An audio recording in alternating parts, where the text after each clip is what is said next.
Renowned R&B singer and songwriter Keith Washington made his mark on the music industry during the 1990s. With his soulful voice, smooth delivery, and romantic ballads, he quickly gained a following and became a household name.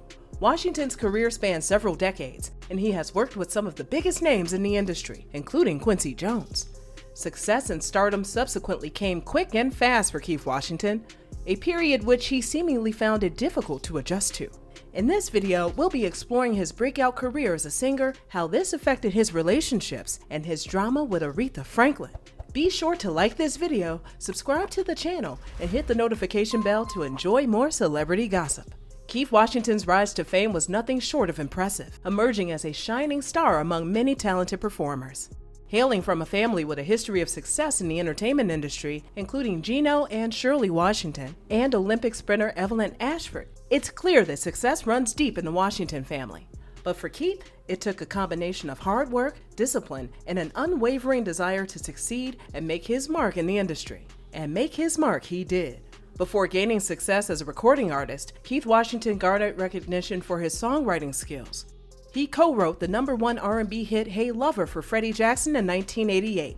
Only 3 years later, Washington signed a solo contract and released his debut album, Make Time for Love, in 1991. The album's first hit single, Kissing You, earned Washington his first Grammy nomination in the category of Best R&B Vocal Performance Male. Although the song did not win the award, it held the top spot on the Billboard Hot R&B Hip-Hop Songs chart for 1 week. Kissing You is a soulful love ballad that touches the heart and soothes any past love disappointments. In 1991, Keith Washington collaborated with Kylie Minogue on the song If You Were With Me Now, which they co-wrote and released on PWL Records. The single reached number 4 on the UK singles chart and number 23 in Minogue's home country of Australia. Washington's second album, You Make It Easy, was released in 1993, but it did not achieve the same level of success as his debut album. It was not until 5 years later that Washington released his third album, KW, which included the single Bring It On, although it was not a major hit. With music success slowing down, Keith Washington diversified his career by taking on some acting roles. In an episode titled A Woman with a Past of the TV series Martin, he starred as himself and sang a duet with Tisha Campbell Martin named The Closer I Get to You. This ballad was originally performed and popularized by Roberta Flack and Donny Hathaway in 1978. Moreover, Keith made a cameo appearance in the TV soap opera General Hospital as Keith Jasper. He also had a brief role in John Singleton's Poetic Justice as a hairdresser named Dexter, sharing the screen with none other than Janet Jackson. Achieving and maintaining success requires discipline, perseverance, and a set of strong values. However, navigating life's twists and turns can be difficult. Keith Washington is no exception. Despite being a heartthrob to many women, he has faced similar obstacles on his journey to success. At times, he struggled to navigate the pressures that come with a career in the limelight, leading to an unsustainable lifestyle and a marriage on the brink of collapse. Keith Washington experienced 2 marriages, one with Marsha Jenkins and another with Stephanie Grimes. Keith Washington's marriage to Marsha Jenkins ended in divorce, which inspired Jenkins to write The Other Side of Through, a book that draws from her experiences with the singer's marital infidelities. The novel portrays the tale of their romance, from a wonderful start to a tragic conclusion, including all the ups and downs in between. Although the plot draws inspiration from reality, Marsha used the characters Caitlin and Justin as fictional stand-ins to recount her experiences. This subsequently turned Keith into the talk of the town. According to her, the act of keeping a journal aided in her healing process after leaving the marriage feeling hurt and resentful. Speaking with Entertainment Wire, the author explains, "Women especially seem to think if they marry a man with a name, their cares, financial especially, will end. Perhaps, but will you be happy with all the trappings and accoutrements that come with that wealth?" Despite Marsha's initial trust in her husband, Keith's temptation to embrace his newfound image as a ladies' man ultimately led to the downfall of their marriage.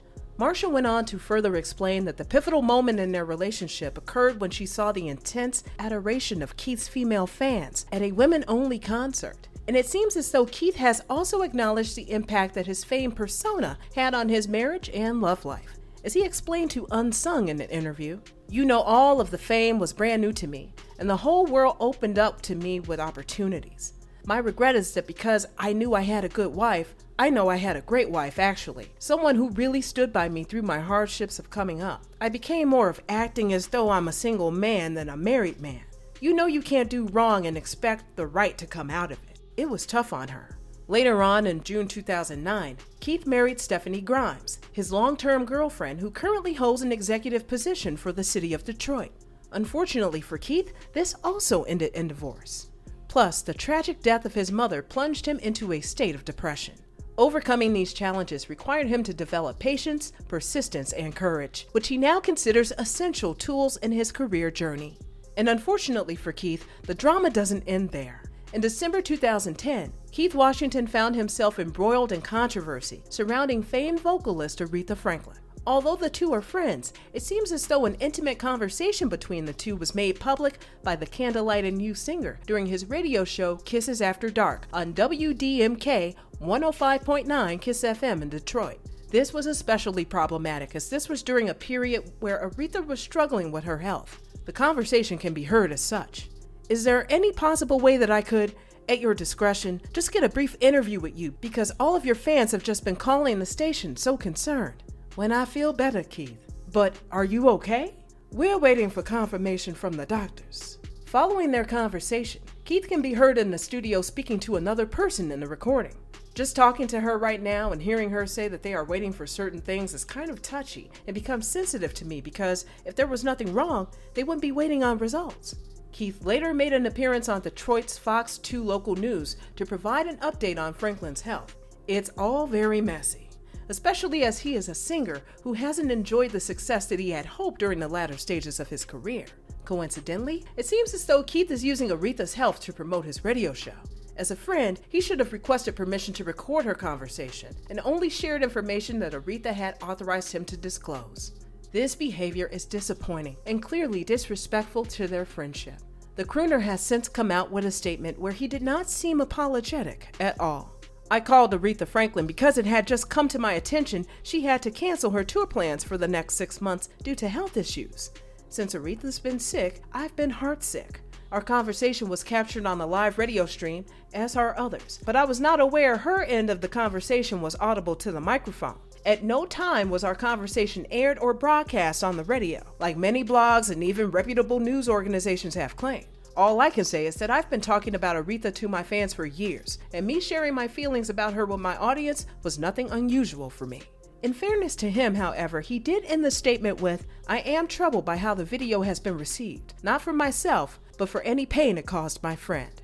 It's the closest thing we'll be getting to an apology. All in all, Keith Washington's rise to fame in the 90s was fast and impressive. Although he struggled to maintain the level of success he achieved with his debut album, Make Time for Love, he diversified his career by taking on acting roles. Despite being a heartthrob, he faced obstacles in his personal life, including 2 failed marriages, with the first ending due to infidelity rumors.